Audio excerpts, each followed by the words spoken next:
Honey, I Shrunk the Hotel Room. An introduction to my personal coffin. So, Japan. Land of innovation, land of politeness, land of putting people in boxes. They call them capsule hotels. I call them human filing cabinets, or maybe upscale morgue drawers. It's a concept really.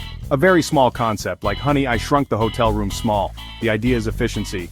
Maximum humans, minimum space. Think of it as a sleep-themed Tetris game.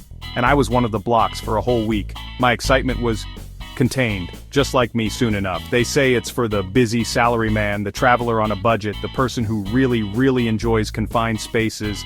I guess I fit one of those categories, the budget one, definitely the budget one. My expectations were low, my limbs are long. This was going to be interesting, or a chiropractor's dream, probably both. I packed light, mostly just my sense of impending doom, and a very small toothbrush. You have to adapt, you see, the marketing photos always look so sleek, so futuristic. Arrival. The lobby was surprisingly normal. Deceptively normal even. Clean, bright, people milled about, they looked unclaustrophobic. Liars. The check-in process was smooth, efficient, terribly Japanese in the best way. They handed me a key. A tiny key, for my tiny home. It felt like a key to a locker, which, essentially it was. A locker for me. My very own human locker. How delightful. The staff were polite. Impeccably polite. They smiled, they bowed, they probably pitied me. Welcome to your shoebox, sir. Not in words, of course, but I saw it in their eyes. Or maybe that was just my jet lag. They explained the rules. So many rules. Shoes off here, pajamas on there. So I climbed the tiny ladder, gracefully like a drunken giraffe. I peered inside my new home. It was a pod. No false advertising there. A fiberglass shell. Roughly the size of a large coffin, or a very small MRI machine. I'm not a small man. I'm not a giant either. But this was snug. Very snug. I felt like a Pringle in a can. A slightly panicked Pringle. My kingdom for an inch more headroom. Or legroom. Or any room.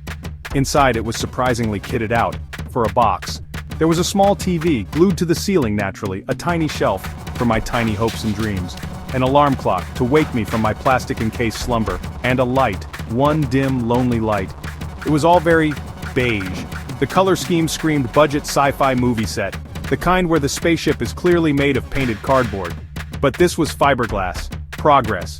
The bedding was a thin mattress, a pillow that felt like a bag of cotton balls, and a blanket, one single solitary blanket. My daily routine? It changed. Drastically. Gone were the leisurely mornings, the stretching, the luxury of time, the concept of personal space. It vanished. Now my morning started with a silent, internal debate. A battle of wills. Do I really need to get out of this box, this tiny cozy box? The answer was usually yes. Eventually. After much contemplation. Getting dressed was an art form, a contortionist act, a daily challenge. Imagine putting on pants in a phone booth. Now make the phone booth horizontal and smaller. That was my life.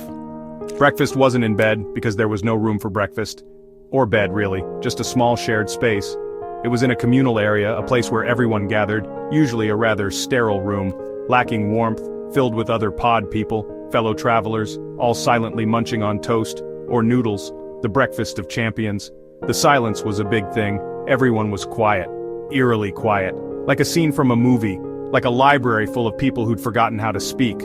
Or chose not to. Or maybe they were all just as tired as I was. From the constant travel. From sleeping in a drawer. It's tiring, you know. Draining even. The constant threat of bumping your head, always lurking. My days were spent exploring Tokyo, a city of wonders. Trying to forget my sleeping arrangements. To lose myself in the city's energy. But the pod was always there, a constant reminder, lurking in the back of my mind, a tiny, ever-present thought. Section 5. My fellow pod people, silent nods, and shared bathroom horrors. Interacting with other guests was minimal. Conversations were rare, and when they did happen they were hushed and brief. It was a silent society. A place where words were replaced by gestures and glances, a nod in the hallway, a fleeting moment of eye contact, a brief awkward shuffle in the locker room, the sound of zippers and the rustle of clothes. That was the extent of our communication. No small talk, no pleasantries. Everyone seemed to be on their own mission, focused, determined, and solitary. A mission of quiet solitude. Each person wrapped in their own bubble of silence. Or maybe they were just trying to avoid eye contact, like me. It was easier that way. It's hard to make friends when you're all pretending you're not sleeping in adjacent Tupperware containers. It just is. The thin walls did little to mask the reality. The staff, however, were a different story. Always polite, always helpful. Their professionalism was a stark contrast to the guests' reserved nature. They ran a tight ship. Everything was in order and nothing was out of place. A very, very quiet ship. The silence was almost palpable. They seemed unfazed by the sheer weirdness of it all, as if this was just another day at the office. Like this was the most normal thing in the world. Their calm demeanor was almost reassuring. "Yes, sir, your human-sized shoebox is ready. Step right in and make yourself at home." They'd probably seen it all. Businessmen, backpackers, confused-looking Westerners like myself, each with their own story. I wondered if they had a betting pool, a little game to pass the time, on who would crack first, the pressure of the confined space getting to them. I hoped it wasn't me. The thought lingered in the back of my mind. There was a certain camaraderie, though, an unspoken understanding, a shared experience that bonded us in silence. We were all enduring the same slightly absurd experience, together, yet apart. Section 6. Cultural Quirks and Questionable Slippers. This ain't Kansas, Toto. Japan is full of cultural differences, wonderful, fascinating differences. The Capsule Hotel was a concentrated dose. Take the slippers, for example, so many slippers. Outdoor shoes off at the entrance, then indoor slippers, then special bathroom slippers, which you absolutely must not wear outside the bathroom. It was a slipper-based society. I spent half my time worrying if I was wearing the correct footwear. It was stressful, for my feet, and my brain. Then there was the bathing situation, communal baths, or, this is a big deal in Japan, a cherished tradition. For a Westerner, it can be an adjustment. Everyone naked, together, soaking in hot water. It's supposed to be relaxing. I mostly focused on not making eye contact, and trying to remember the correct order of operations. Wash first, then soak. Don't bring your tiny towel into the bath. So many rules for being naked.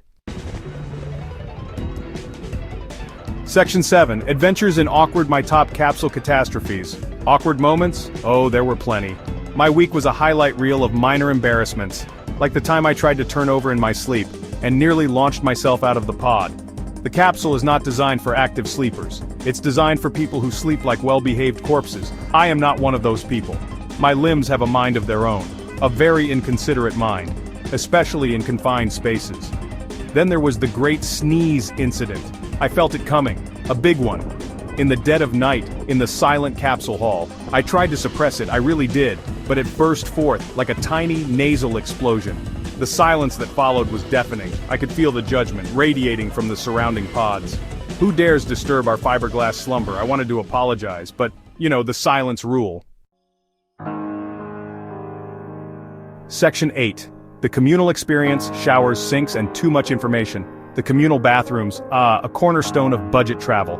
And capsule hotels. They were clean, spotlessly clean in fact, credit where it's due, but they were also very communal. Rows of sinks, rows of shower stalls, sometimes rows of toilets. There was no escaping your fellow humans, or their morning routines. You learn a lot about people when you share a bathroom with 30 of them. Maybe too much. Showering involved a delicate dance, waiting for a free stall, trying not to splash your neighbor, navigating the tiny changing area. It was an exercise in efficiency, and avoiding awkward eye contact. Everyone had their system, their routine, their preferred shower caddy items. I just tried to get in and out as quickly as possible, before I saw something I couldn't unsee, or before someone saw me. Section 9, the final countdown. Would I sleep in a drawer again? Spoiler maybe. So, the week ended. I checked out. I retrieved my shoes. Successfully this time. No more fumbling around in the dark, trying to remember which locker was mine. I stepped out into the Tokyo sunshine, a free man, a slightly crumpled, sleep-deprived free man, but free nonetheless.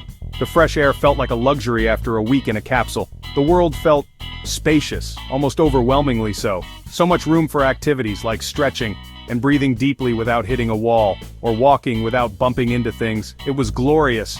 I felt like I had all the space in the world. I felt like I'd been released from a very small, very beige spaceship, back to planet Earth. Everything seemed larger and more vibrant. Would I do it again? That's the million-yen question, or more accurately, the few thousand yen per night question. It's a budget-friendly option after all. It's cheap, it's clean, And it's surprisingly efficient. It's an experience. One that's both unique and memorable. If you're young, adventurous, and don't mind sleeping in a space usually reserved for luggage, then sure, why not? It's a rite of passage for the intrepid traveler. It's a story to tell, one that will definitely stand out. A very strange, slightly claustrophobic story, but a story nonetheless. Your friends will be amazed, or concerned, or both, probably both. For me, perhaps not for a whole week again. My back still remembers the contours of that fiberglass shell. My back still remembers the contours of that fiberglass shell.